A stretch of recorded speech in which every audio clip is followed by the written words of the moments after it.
Assalamualaikum warahmatullahi wabarakatuh.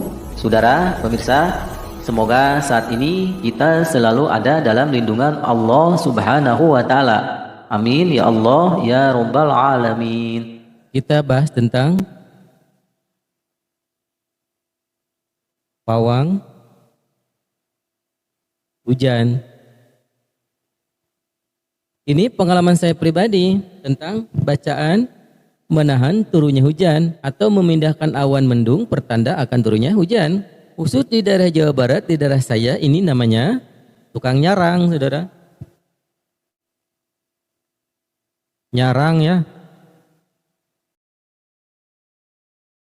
Tukang nyarang ini biasanya suka dipanggil oleh orang-orang yang punya hajatan biar tidak turun hujan di daerah yang bersangkutan. Atau juga sekali-kali diperlukan kalau tiba musim jemur tanaman, hasil pertanian diantaranya jemur padi, ya itu pun kalau berpapasan dengan musim hujan.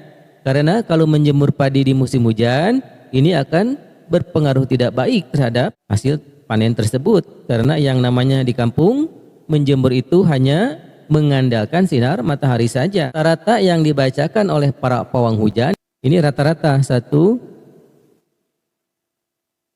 dari bahasa Kejawen, Jawa kuno ya. Kedua, dari bahasa Sunda Buhun.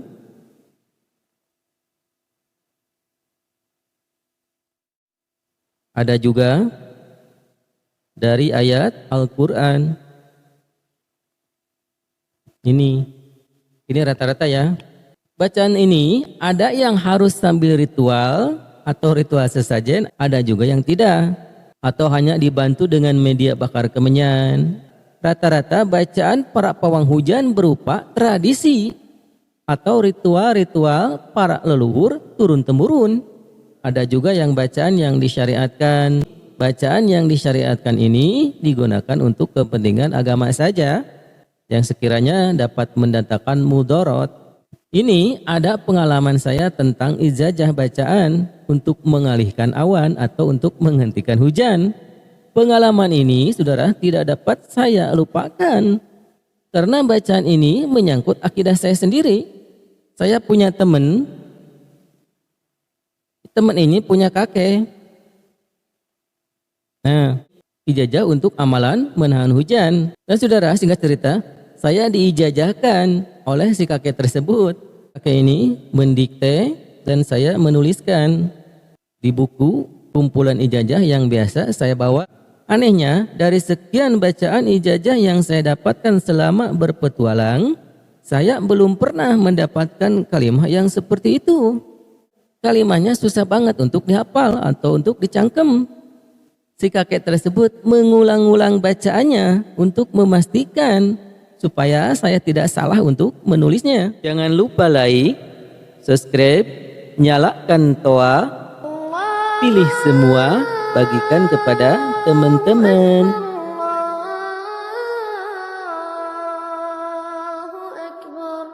Dan singkat cerita saudara, setelah saya pulang ke rumah, saya hafalkan bacaan tersebut.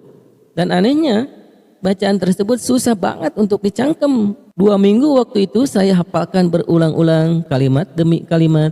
Tapi tidak satu pun yang nempel di kepala saya, yang cangkem di kepala saya. Waktu dibaca hafal, tapi besoknya lupa lagi.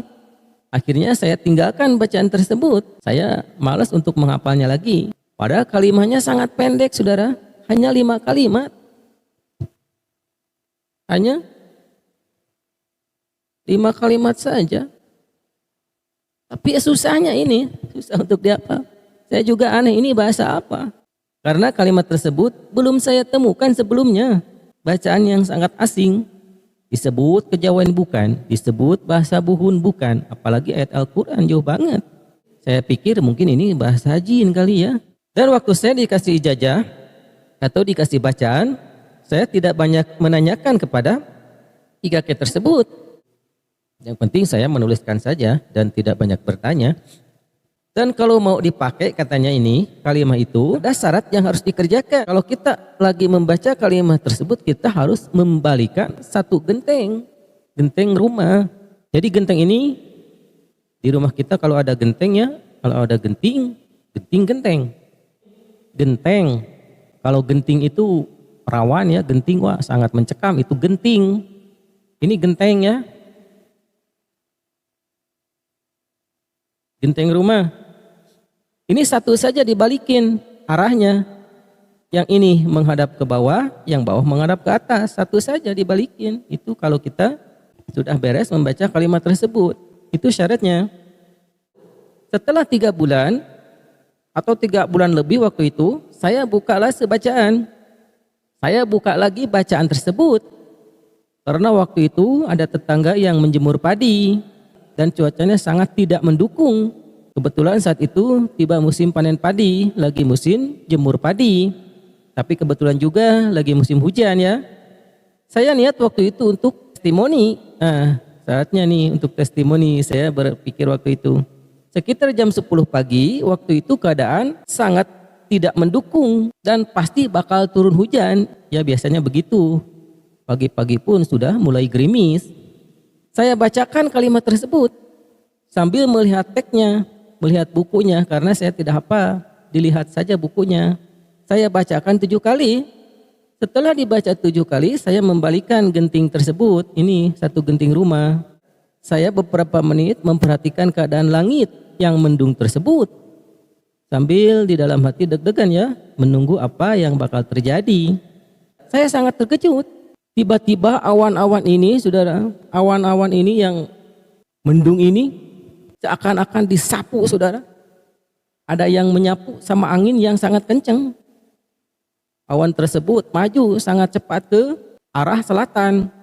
Lama-lama terang benderang dan sinar matahari pun mulai memanasi wilayah kami saat itu. Dan tetangga pun sudah saudara sibuk ya. Ada yang jemur padi, ada yang jemur pakaian. Saya pikir wah apakah ini karena efek dari kalimat tersebut atau bukan. Saya belum percaya waktu itu. Hingga sore saudara, alhamdulillah hari itu panas banget. Dan malamnya saya iseng-iseng buka lagi bacaan tersebut. Setelah beberapa jam saya merenung saudara dan melihat-lihat huruf per huruf, kalimah per kalimah. Saya terkejut sekali. Astagfirullahaladzim. Astagfirullahaladzim, saudara. Kenapa astagfirullahaladzim? Saya terkejut. Ternyata kalimat itu, saudara-saudara, kalimat tersebut yang saya baca selama itu, yang saya hafalkan selama itu, yang sudah dipraktekkan sama saya adalah surat Al-Ikhlas, saudara-saudara. Tapi menulisnya dibalik. Otomatis membacanya juga saya dibalik. Berarti selama ini kalau saya sengaja, ini saya sudah murtad saudara. Tapi saya kan tidak tahu waktu itu. Ini hanya Allah yang tahu. Saya tidak tahu bahwa itu surat Al-Ikhlas dibalik. Tulisnya, bacanya dibalik. Seperti ini, seperti buka ngayas, umak. Nih, buka ngayas umak. Aku sayang kamu, seperti itu. Dibacanya seperti itu. Buka